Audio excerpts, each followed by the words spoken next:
anong ginawa ng AFP?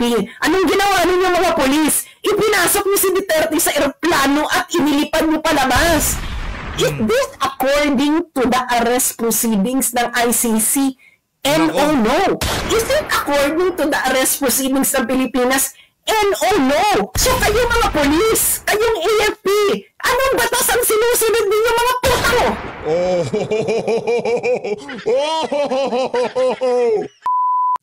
Kumusta ho kayo lahat dyan mga kababayan? Welcome back sa PH Update. Muli ho tayong nagbabalik sa panibagong reaction video. Sa mga kasama ho natin dito sa PH Update na nagtatanong kung bakit wala ho tayong update gayong napakaraming kaganapan sa social media, mapahanggang sa ngayon po kasi hindi pa rin ho natin matanggap yung nangyari dito kay dating Pangulong Rodrigo Duterte. Magkagayon pa man, kailangan ko ho kayong hatiran ng mga pinaka-latest na update sa ating bansa. Ayun na nga. Nangyari na nga ho ang kinatatakutan ng marami sa mga taga-suporta ni Tatay Digong at isa ho tayo sa mga hindi natuwa sa nangyari kahapon. Nandoon ho tayo kasama natin itong si pambansang dalaga. No? Talagang nakita ho natin ang emosyon at talagang yung marugdog na pagsuporta ng ating mga kasama dito kay dating Pangulong Rodrigo Duterte. Talagang dumadagundong ho no?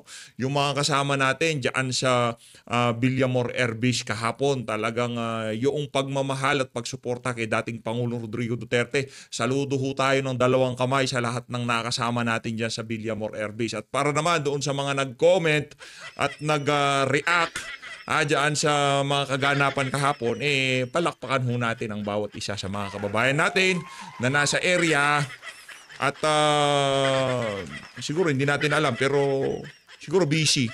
Maraming pinagkakaabalahan. Pero ganun pa rin, maraming salamat dahil nag-comment kayo, nag-react kayo. At yun sa tingin nyo ho ba, naramdaman ho yun ng administrasyon na to? Yung anger emoji. Angry emoji. Yung haha emoji. Ramdam ho kaya yun ng administrasyon. Pero kung nakita ho nila, yung dami ng taong nagpunta ron at talagang renekta na natin, yarin lamang gusto nilang guluhin, di ba? Kaya pa man, maraming salamat ho sa lahat ng sumuporta kay dating Pangulong Rodrigo Duterte kahapon. Talagang ibang klase ho. Sobrang saludo ho ako sa mga nakasama natin kahapon. Dito sa video na to, pag-usapan ho natin itong laging live nitong si Ma'am Sas Rogando Sasot. May pag-asa pa ho. Huwag ho kayong panghinaan ng loob. Ika nga. Ito ho, ipapaliwanag nitong si Ma'am Sas Rogando Sasot. Pag nagkataon, pag na-technical ho yung ginawa nila na yan kay dating Pangulong Rodrigo Duterte, makakauwi pa ho itong si Tatay Digong. At gusto ko hong pasalamatan at palakpakan at talaga naman tayo ho bumilib dito kay Ma'am Kitty Duterte. Ito hong video na to dedicated sa kanya. Maraming salamat at talagang tatay niya si Tatay Digong, anak-anakan niya naman tayo, tatay din tawag natin sa kanya, pero yung nandoon siya sa tabi noong kasalukuyang inaaresto itong si dating Pangulo Rodrigo Duterte at talagang nakipagbalyahan ho itong si Mama Kitty Duterte. No? Ayan ho, itong video na to ay para sa kanya. Mabuhay ho kayo, Ma'am Kitty Duterte. Palakpakan ho natin. Sobrang bumilib ho tayo dito. Grabe ho yung titig nga Yung titig ho niya kay Tore parang kung pwede lang kung meron lang kapangyarihan itong si Ma'am Kitty Duterte, sa tingin ko natunaw na yun si Tore. Ibang klase ho makatitig itong si Ma'am Kitty Duterte. Maraming salamat ho, Ma'am. No, talagang ibang klase ho yung pinakita niyong katapangan sa buong diyan sa buong nangyari kahapon dito kay dating Pangulo Rodrigo Duterte. Ito, rekta na ho tayo dito sa isa sa ating mga paksa dito sa video na to. Gusto ko ho munang i-remind itong mga kababayan natin dito sa PH Update. Dito makikita nyo kung gaano kabangag itong si Marcos Jr. No? Ito siguro marahil napadaan na ho ito sa inyong feeds, sa inyong social media feeds. Gusto ko lang hong sabay-sabay ho nating namnamin ang mga kasinungalingan itong si Marcos Jr. Ma'am Sas, tanggalin ko muna yung Peslak mo ha, mamaya na lang natin ibalik. Ito mga kababayan, ganito ho hindi mapagkakatiwalaan itong si Marcos Jr. At para doon sa mga kandidato na kasapi dito sa alyansa, iba maghinay-hinay ho kayo. Kung anong klaseng panluloko at pambubudol na ginawa ng mama na yan noong kailangan niya pa ang mga Duterte, ganun din ho ang gagawin niya sa inyo. Para doon sa dosing kandidato ng alyansa ng mga mambubudol, hinay-hinay lang ho kayo. Pagka wala na ho kayong silbi dito sa presidente na to, itatapon na rin niya ho kayo. Yun ho ang ating sigurado. Pakinggan nyo ito mga kababayan.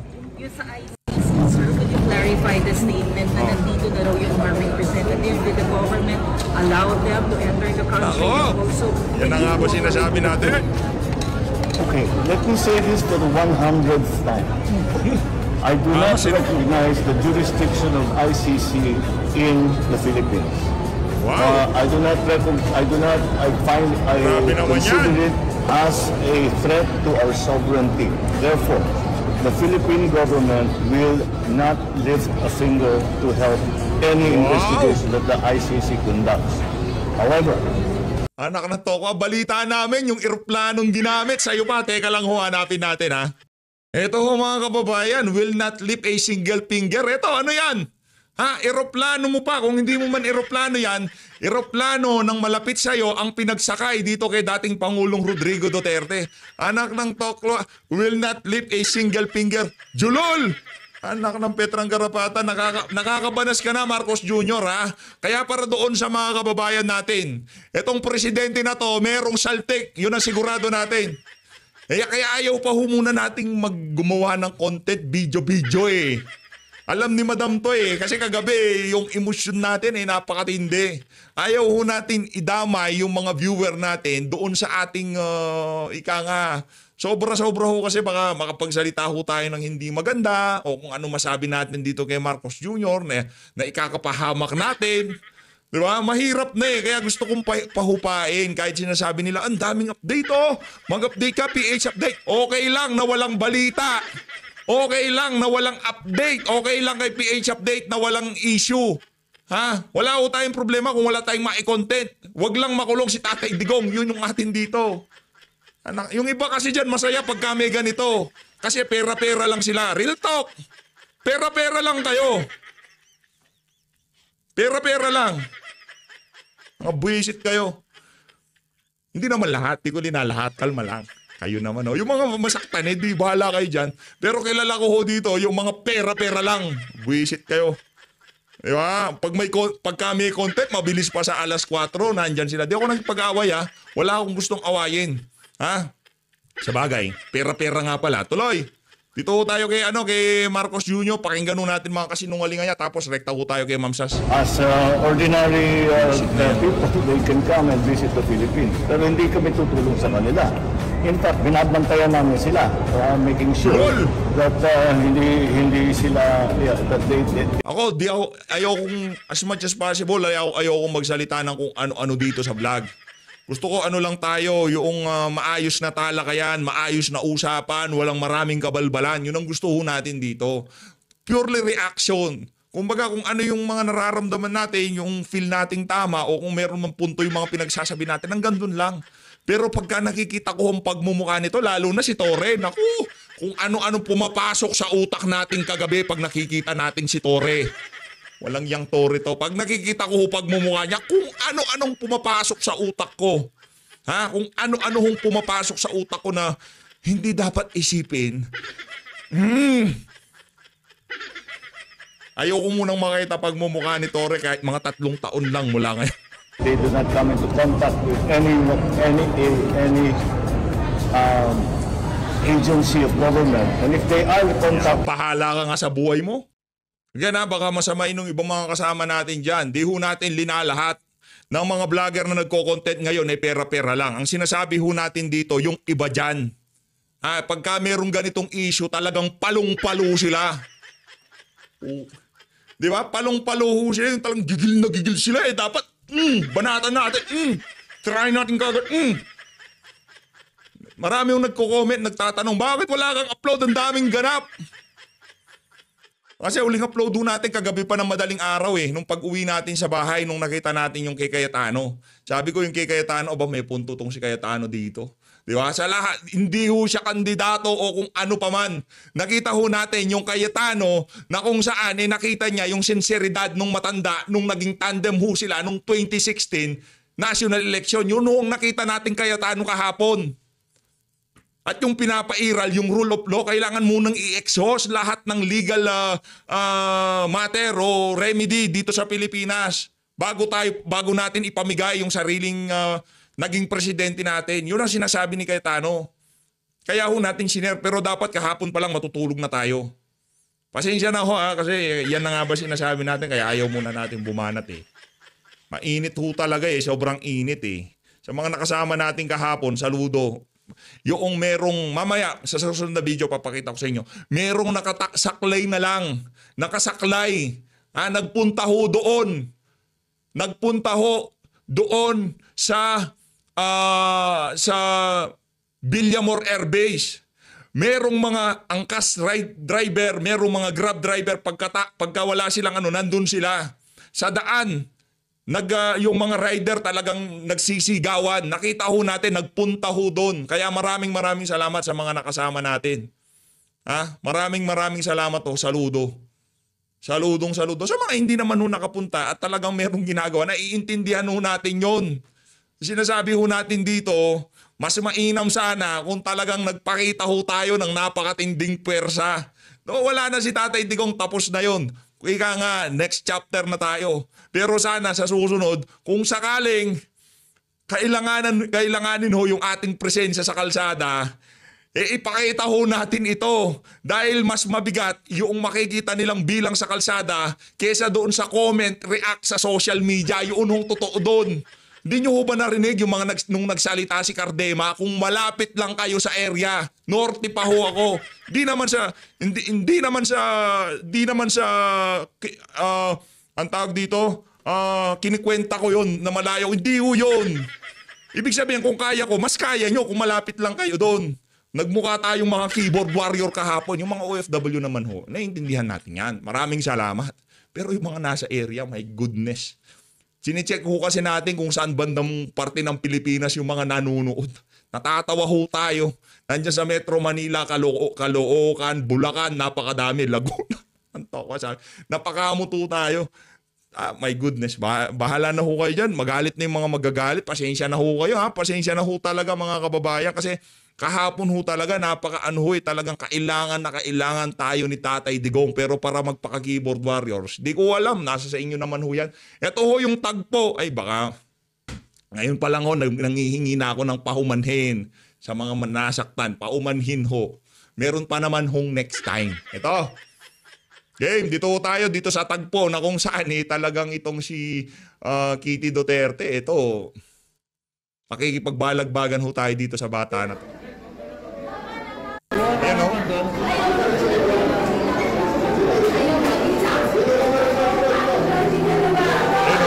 Grabe.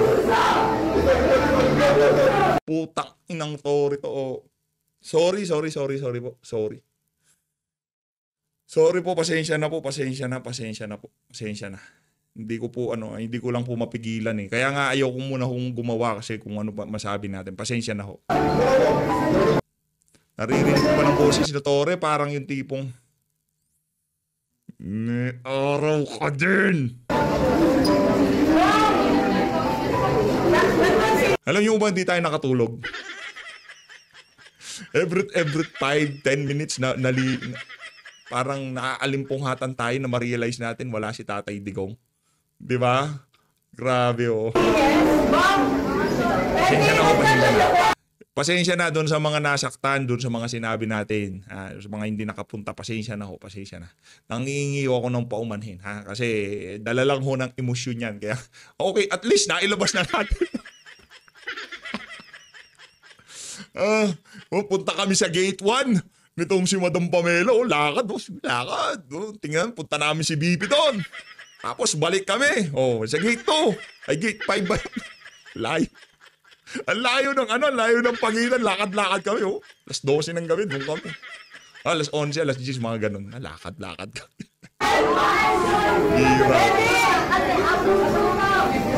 Pasensya na, pasensya na. At para doon sa mga talaga namang di kaya, pasensya naman ho. Kung medyo natamaan ho kayo doon sa sinabi ko, pasensya na ho.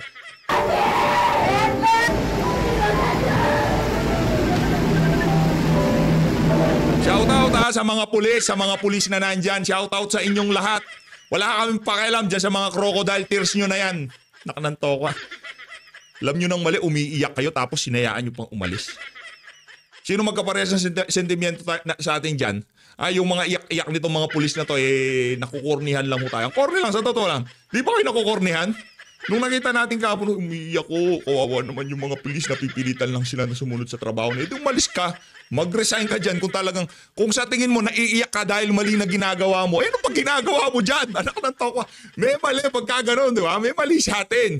Alam mo na palang mali yung inuutos sa'yo tapos iiyak-iyak ka para sa sweldo mo sa katapusan o makalawa. Buwisit ka. Tay! Tatay Dix! Tatay Dix! Tatay Dix! Alam niyo ba yung larawan namin ni Tatay Digong? Ayoko ho munang ilabas yun. Gusto ko sa special na araw niya, sa birthday niya, doon natin siya babatiin ng maligayang kaarawan. Pero para makapagpakita na suporta na ang PH Update sa kanya, bata niya si PH Update, linabas na ho natin kaagad. Hindi para sa kinikwenta ho natin. Ang sinasabi natin dito, mas naging epektibo tayo kagad. Okay na PH. Naiintindihan ka na namin. Masakit. It's hurt. Nandiyan si Kulangot. Nandiyan.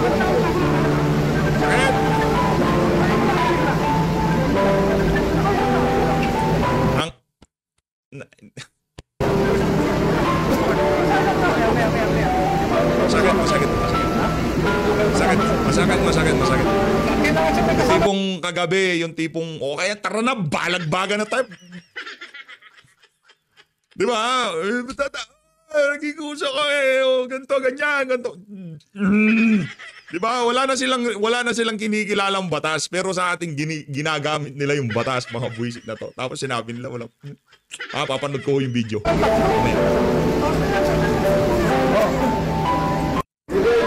Pinipili tayong sumunod dyan sa buwisit na batas na yan, pero sila naman, paulit-ulit nilang linalabag. Ngayon, para sa sambayan ng Pilipino, papayag ho ba kayo doon na itong administrasyon na to ay ginagamit yung batas sa atin sa mga ordinaryong Pilipino, gayong paulit-ulit naman ho nilang linalabag. Naku, PH Update, baka mapatawag ka dyan. Hindi malayo, ganun ho talaga buhay. Magagawa natin, di ba? Mag-subscribe ho muna kayo. Di ba? Maraming salamat sa mga nag-subscribe. Grabe, maraming salamat ho. Mega love shoutout sa inyo lahat. Pero ang sinasabi ko nga ho dito, okay lang kahit na hindi tayo umabot ng 800,000. Okay lang kahit hindi tayo mag 1 million.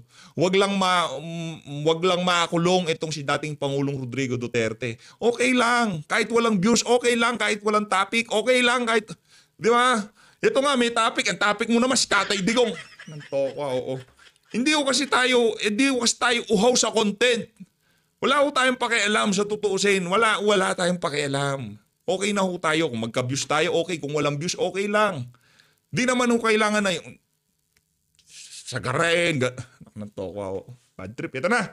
Ma'am Sas, balagbagin mo itong mga to. Ma'am Sas. Ito. Si Ma'am Sas.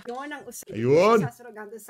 Yun. Ang inyong pinaka-favorite na tagalista ng Noisy. Ayan. Mainit na yon ang usapin ng pagkaka-aresto ni dating Pangulong Rodrigo Roa Duterte sa alleged na kasong crimes against humanity. Alam niyo na siguro yan, di ba? Pero i-share niyo po ang itong live na ito nang maliwanagan po ang lahat sa mga pangyayari. So, lang nilinisin ko lang mga aking salamin dahil inaalikabok na. Pasensya na ha. Pasensya na. Ganyan talaga mga noise. Yeah. Lahat ngayon nangihingi ng pasensya. Pati itong si Ma'am Sas nangihingi din siya ng pasensya. Pasensya na. Okay. I-share nyo. I-click share. Ayan, sa lahat. Teka lang at para naman doon sa mga kasama natin na hindi talaga nakapunta dahil hinahunting sila ni Torre. Exempted din yung mga yun, syempre. Hindi naman natin anuhin yan, di ba? Para yung tipong exempted yung mga yun dahil tinatarget sila ni Torre. Kaya lang naman tayo nakapunta doon kasi hindi tayo tinatarget di ba? Pero para doon, pasensya na. Kung meron man akong na-offend sa mga ibang kasama natin na hindi nagpunta o kung ano pa man, pasensya na nangingi ako ng dispensa sa inyo. Ngayon pa lang nangingi ako ng dispensa. Pasensya na. Ang mga taong gustong matuto nang hindi kayo ginagawang mangmang ng gobyerno ni Bongbong Budolero. Okay, i-share nyo na po. Ayan. Share. Ano ba? Nandito na ba lahat ng noisy? Kung nandito na po ang lahat ng noisy, pakitype po present. Okay. Present. Again, magkakaroon tayo ng class attendance. Present na ba lahat ng noisy? Present. Present na ba lahat ng noisy? Kung present ng mga noisy, pakitype po present. Ayan. Present. May matutunan naman kayo. Okay? Yung mga nagsasalita dyan, wala sila alam sa international law. Lalo na yung Hildaria. Okay. Alam mo, eto lang makikinig kayo sa akin. Okay? Ang procedure sa ICC, it's a criminal procedure. Okay? Tanungin nyo kahit sinong lawyer, judge, sasabihin ko sa inyo ito. Mag-agree sila sa akin. Sa kahit anong criminal trial, actually, pabor ito parate sa accused. Yung karapatan ng accused talaga, sinisecure talaga yan. Always remember that because no one can be deprived of life, liberty, and property without due process of law. And that applies in the ICC. Ang ICC, it's simple an extension of common criminal law principles sa buong mundo. Okay? So, kasama yan, yung principle na yan, na the rights of the accused will be respected at all times, all throughout the proceedings. Yan. Because ang standard ng criminal law ay, anong standard ng criminal law in order for you to be convicted? Proof beyond reasonable doubt. Hindi lang proof beyond reasonable doubt. Kailangan the entire proceedings has been fair. Okay? Ngayon, merong rules. Okay? May rules of court. Yung mga lawyers dyan, makinig kayo. Alam nyo ito. Huwag tayo magmaang-maangan. Kahit yung mga ding-ding dyan na hindi ko na sabihin, pero may kapitbahay ako na nang molesta siya ng estudyante niya noong 80s. Charot. Anyway, meron yung rules, di ba may rules of court nga tayo Papaliwanag ko lang kayo sa Pilipinas And this applies to all criminal, in all jurisdictions. Yung procedural fairness, ibig sabihin, the entire procedure, dapat irespeto ito. Dapat kasi nga dinideprive mo yung tao ng liberty So dapat meron kang justification kung bakit may deprive yung liberty ng tao and dapat ito ay compliant sa kanyang karapatan. Okay? Lalo na accused pa lang Duterte is still an accused person. Hindi po siya convicted. Kaya yung buong karapatan niya applicable. Okay? Only when you are convicted that your rights are actually curtailed. That's very basic principle in criminal law. Kayo naman mga law din dyan. Well, don't use your emotions. Use your logic. Okay. Now, paliwanag ko sa inyo ang nangyari. Okay? Eto, malinaw na malinaw sa inyong lahat ang nangyari. Kayong mga pulis, makinig kayo. AFP, makinig kayo. Okay? I-share nyo ito sa mga sundalo ninyong kasama. Dahil yung commander-in-chief ninyo, inabuso kayo. Hindi sila nag-comply sa arrest proceedings mismo ng ICC. Ikaw, Enrile, makinig ka.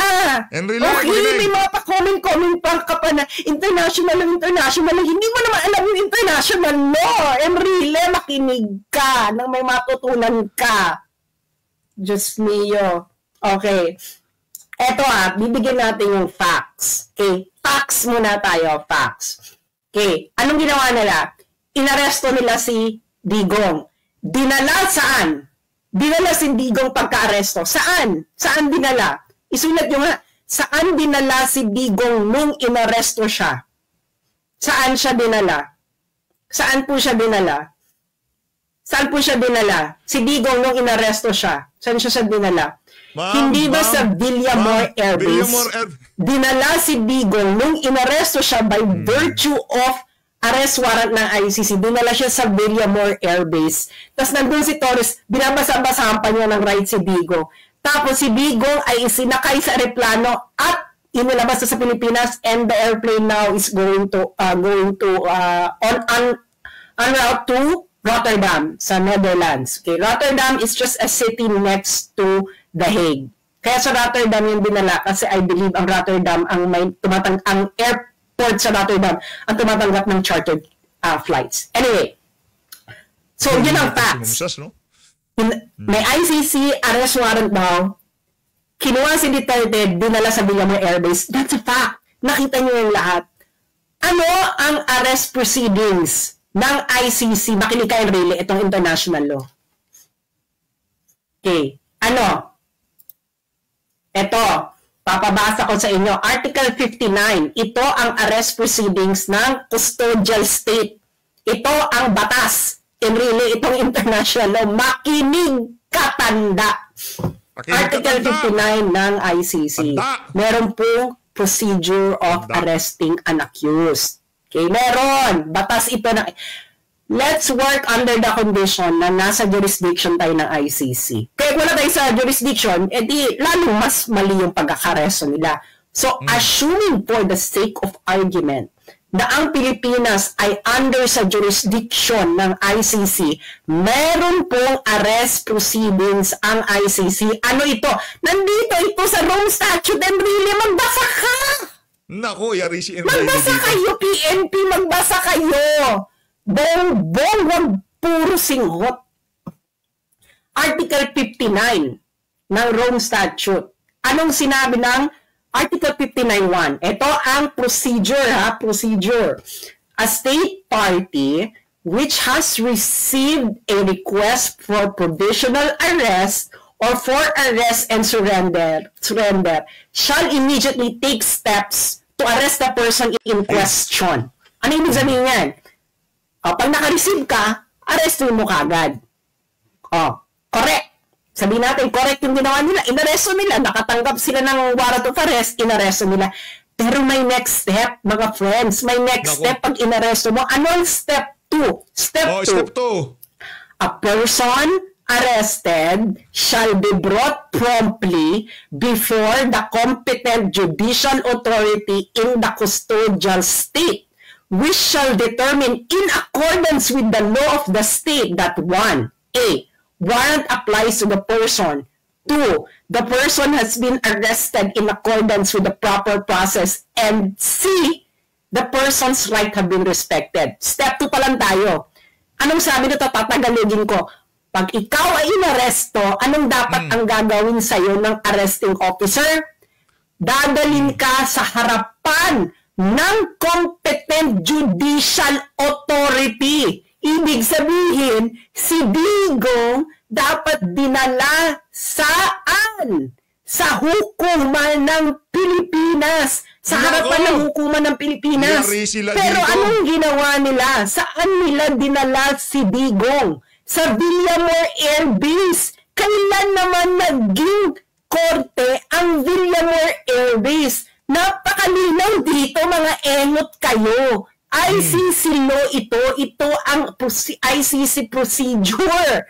Ito yung pinagmamalaki ninyo, dinayolate nyo yung law. Number 1 violation. Hindi nyo dinala si Digong sa harapan ng competent judicial authority. Yung competent judicial authority na yan, which is ang ating korte, dapat i-determina ng competent judicial authority ng Pilipinas na 1, na ang warrant ay nag-a-apply kay Duterte, and number 2, na yung na-aresto si Duterte has been accordance with the proper process. Was it proper process? Hindi mo nga dinala sa harapan ng competent judicial authority.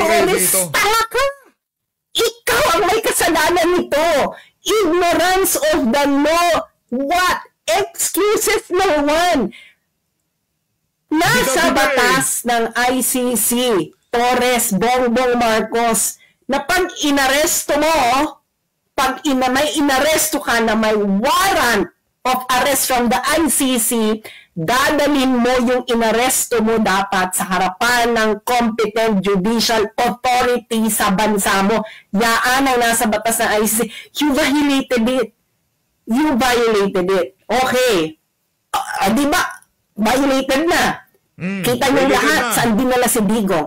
Dinala ba si Digong sa harapan ng competent judicial authority? No! Kita-kita niyo lahat sa signala sa Villamor Air Base. Hindi ba? Villamor Air Base. Baka yun ang definition nila ng competent authority, judicial authority, yung Villamor. Bangag nga, madam eh. Bangag nga. Villamor Air Base is not a competent judicial authority. The AFP, na yun ang pugad ng AFP, Villamor Air Base is not a competent judicial authority. Torres is not a competent judicial authority. Sino lang ang competent judicial authority sa Pilipinas? Nasaan ang judicial power sa Pilipinas? Nasa Supreme Court and the courts. Dinala ba nila sa kahit anong korte sa Pilipinas si Duterte? No. So they violated ICC rules already. Doon pa lang. This is, they violated procedures. At alam to ng mga lawyers, if you violated a procedure, ano mangyayari sa kaso? Diba? If things are fair, ano mangyayari? Tanungin nyo sa mga lawyers. Tanungin ninyo sa mga law din. Kung sinabi kong sila na sasabihin nila hindi mag-dismiss, you are not acting on jurisprudence. Ayan o, in accordance with the law of the state, ibig sabihin in accordance sa law ng Pilipinas, ibibitirman na pa ng korte ng Pilipinas dapat na yung warrant ay nag-a-apply kay Duterte. Second, na yung pagkaka-aresto kay Duterte ay dumaan sa proper process. At number 3, na ang rights ng arrested ni Duterte ay dapat respected. Ibibitirman na pa yun ng court. Anong ginawa nila, Bongbong? Anong ginawa ng AFP? Anong ginawa ninyo mga polis? Ipinasok niyo si Duterte sa eroplano at inilipad mo palabas. Is this according to the arrest proceedings ng ICC? No. Is it according to the arrest proceedings ng Pilipinas? No. So kayo mga polis, kayong AFP, anong batas ang sinusunod ninyo mga putang ina kayo?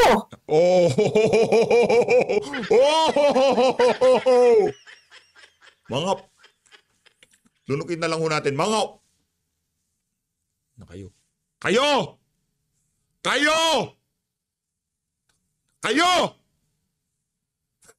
Kaya di po pala tayo nakakapag-content dahil dyan.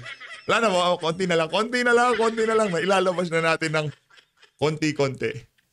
Sabihin niyo sa mga Pilipino, anong batas ang sinusunod ninyong mga putang ina kayong mga sundalo at mga pulis sa ginawa nyo kay Duterte? Batas ng Pilipinas? Definitely no. Batas ng ICC? Definitely no. Dahil ayon mismo sa ICC, dapat ang inaresto ninyo ay dinala mismo sa harapan ng competent judicial authority ng Pilipinas. At yung competent judicial authority na yon, dapat ay aalamin pa na ang warrant ay nag-a-apply kay Duterte, ang arrest proceedings ay proper, at ikatlo, ang rights ni Duterte ay respected. Hindi nyo ginawa yan. So definitely, kayong mga sundalo, kayong mga police, anong batas ang sinusunod nyo?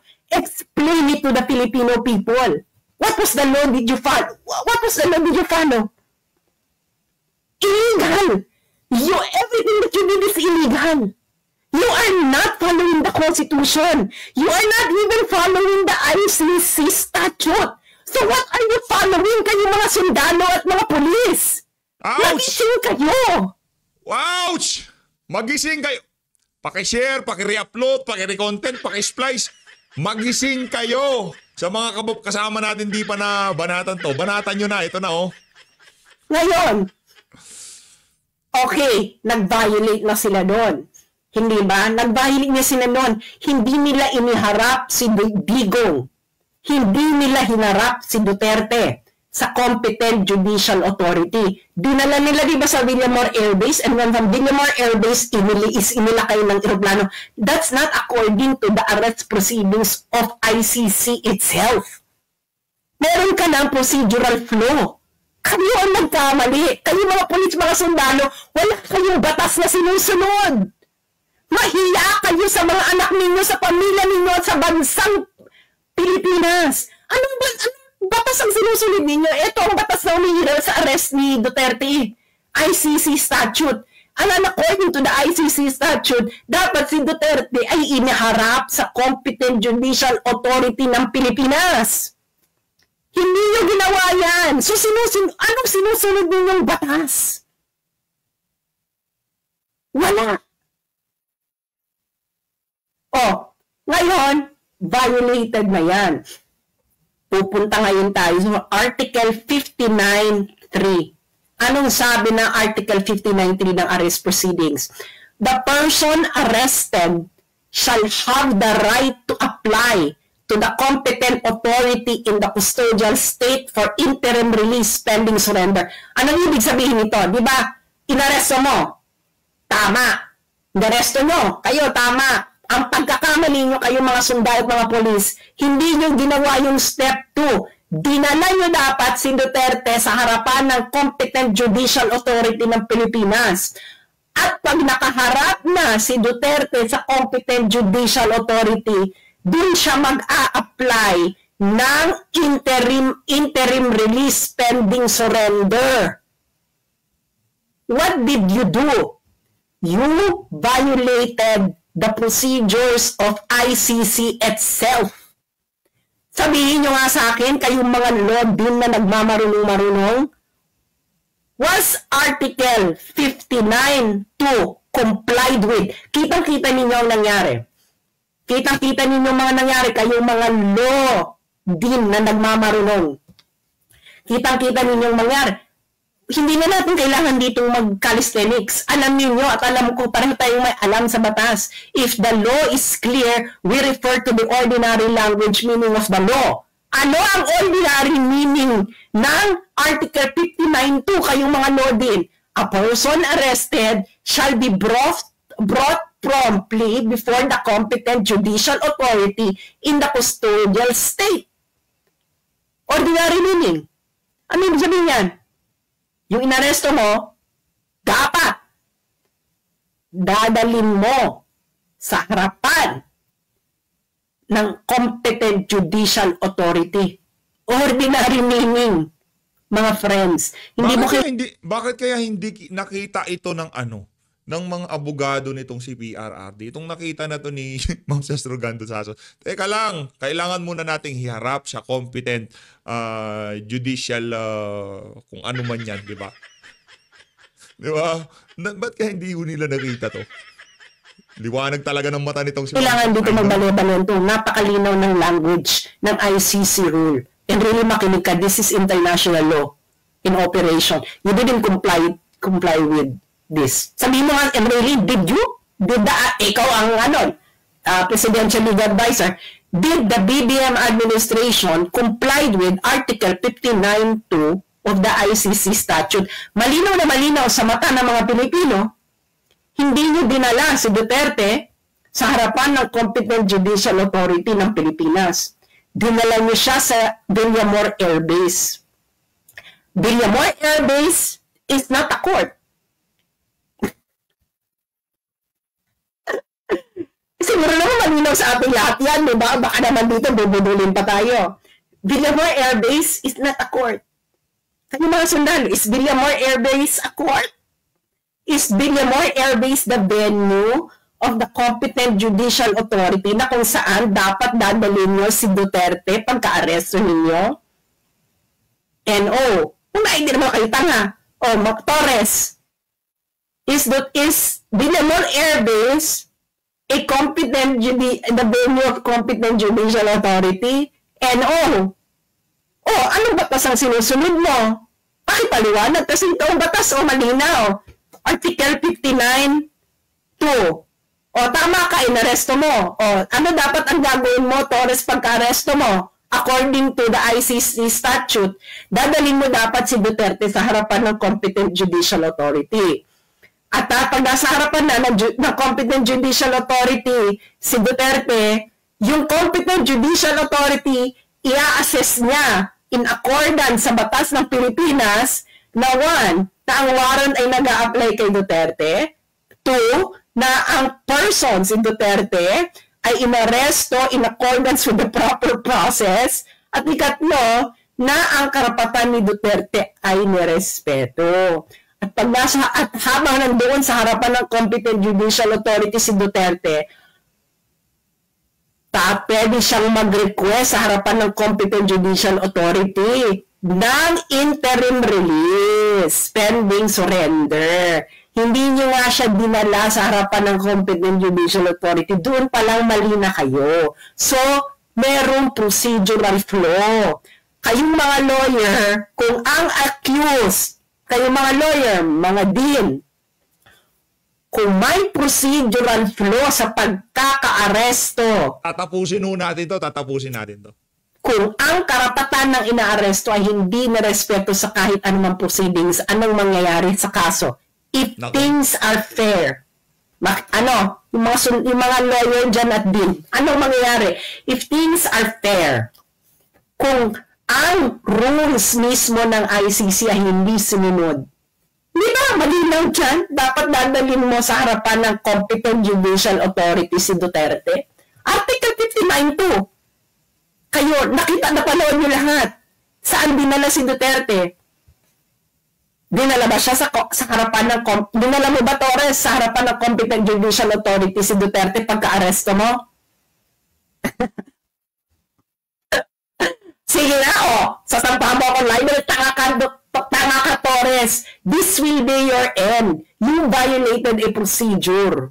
Ay, katampakan ka ng kaso dyan. Hindi mo din na hinarap sa competent judicial authority. Malinaw, ordinary meaning ng law. Ordinary meaning ng language lang tayo dahil malinaw ang batas. Ang sabi ng batas, pagka-aresto mo, Torres, brought promptly. Ang sabi pa, brought promptly. Ibig sabihin, pagka-aresto mo, hindi ka na pwede mo pabanjing-banjing, Torres. Dapat dadalhin mo na kagad si Duterte sa harapan ng competent judicial authority. Ginawa mo ba, General Torres? Kayong mga pulis na nakikinig dito, malinaw ang batas, basahin ninyo. Siguro, marunong naman kayo magbasa, kayong mga pulis na nakikinig dito at mga sundalo. Anong sabi ng batas? Pagka-aresto, the person arrested shall be brought promptly before competent judicial authority ng custodial state. Sinong custodial state? Pilipinas. Sinong competent judicial authority ng Pilipinas? Sino? Mga sundalo na loyal sa Constitution. Anong sinasabi ng Constitution kung nasaan ang judicial power ng Pilipinas? Nasa Villamor Air Base ba? Kaya nga, di ba, loyal pa kayo sa Constitution? Ano sinutunod yung batas? Ayun ang batas ng arrest proceedings ng ICC. Yung inaresto ninyo, dadalin mo dapat sa harapan ng competent judicial authority ng Pilipinas. Ginawa nyo? Hindi nyo ginawa. Ano ang Villamor Air Base? Nasaan ang judicial authority ng Pilipinas according to the Constitution na dapat loyal kayong mga sundalo at pulis? Nasa judiciary. Nasa ng venue ng judiciary? Nasa Villamor Air Base? Wala. So hindi na kayo loyal sa Constitution. Tama? Kasi kung loyal kayo sa Constitution, dapat sinunod niyo yung batas ng ICC. Hindi ba? Kayo mga pro-ICC. Ito ang mga sinasabi ko sa inyo Hindi nyo alam mga pinagsasabi ninyo. Siyempre, hayaan mo na kayo magkamali bago kayo i-correct, di ba? Hindi nyo inalam. May batas pala ang pag-aresto. Really? Meron palang international law ng pag-aresto dapat kay Duterte. Hindi mo sinunod. Ano ba yan? Ano ba kung ginawa mong advice? Ayan, malinaw, dapat iharap si Duterte in front of a competent judicial authority. He didn't do it. Dinala mo sa Villamor Air Base. Anong legal calisthenics ang gagawin ninyo kung bakit justified yung violate ng Article 59.2? Article 59.2 pa lang. Hindi pa tayo pupunta sa Article 59.3. Dalawa na. This is assuming na may jurisdiction ang ICC. Ngayon, assuming na meron jurisdiction, nag-comply ba kayo sa Article 59.2 and then Article 59.3? No! So kayong mga lawyer na nakikinig, kayong mga law din, mga law students, kung may kliyente ka at binayolate ang Article 59.2 at Article 59.3 ng karapatan ng iyong kliyente, ano gagawin mo? At if all things are fair, kayong mga retired judges, ano ang desisyon? Hindi ba sa Pilipinas? Akala nyo wala akong alam.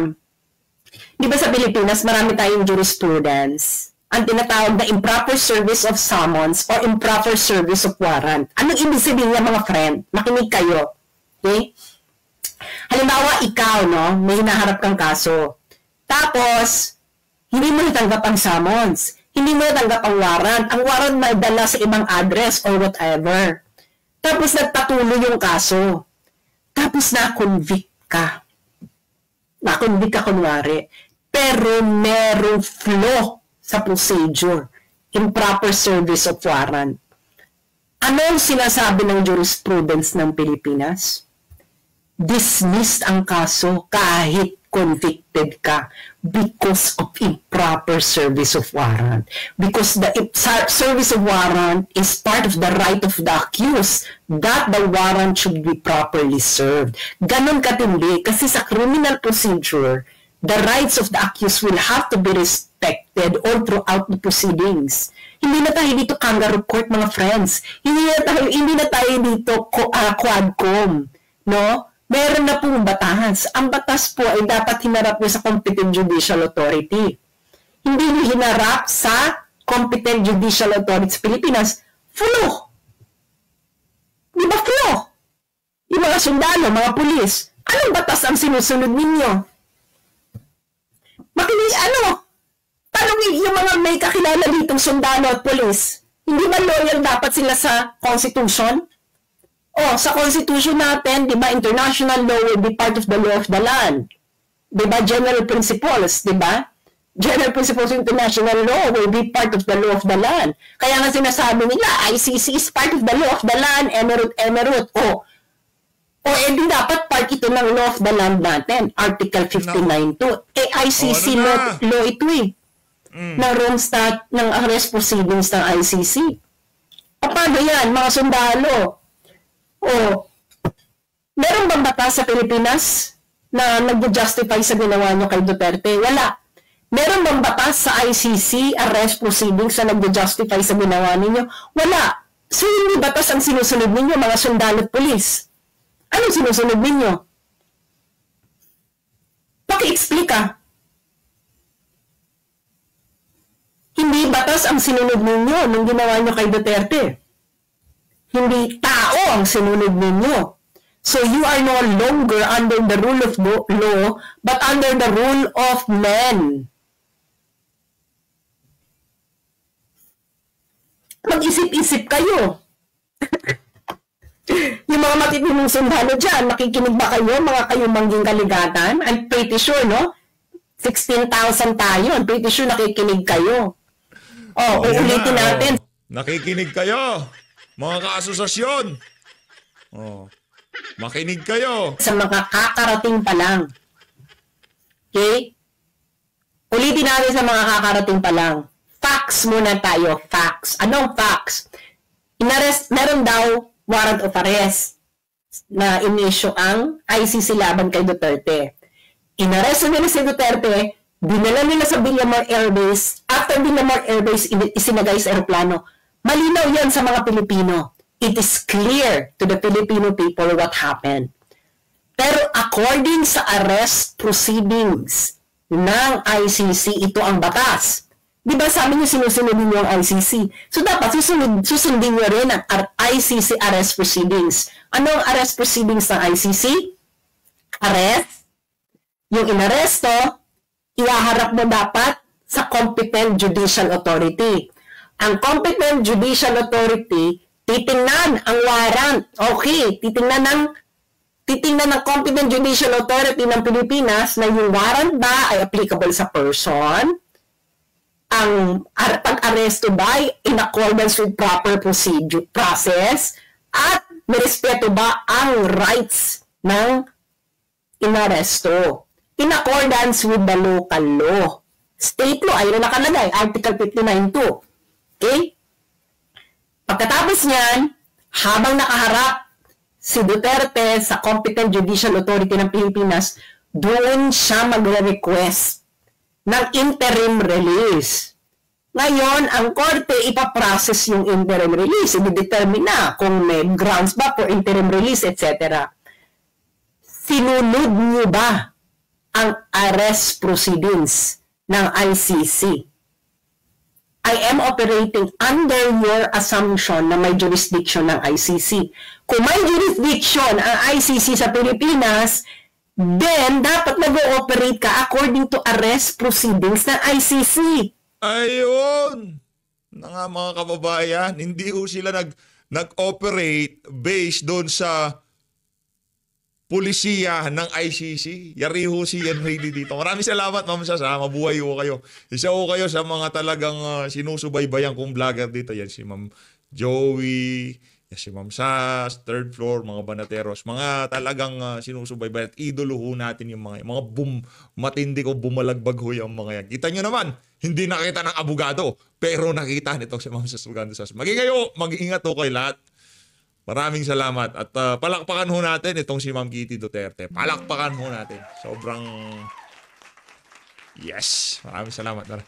Pagka yan tumakbo, nako, huwag nyo na akong tanongin dito kung susuportahan ko yan si Kitty Duterte. Gaganyan ninyo si Torrio. Yung kanyang killer eye. Maraming salamat ho. Mabuhay ho kayo lahat. Halina't Pilipinas.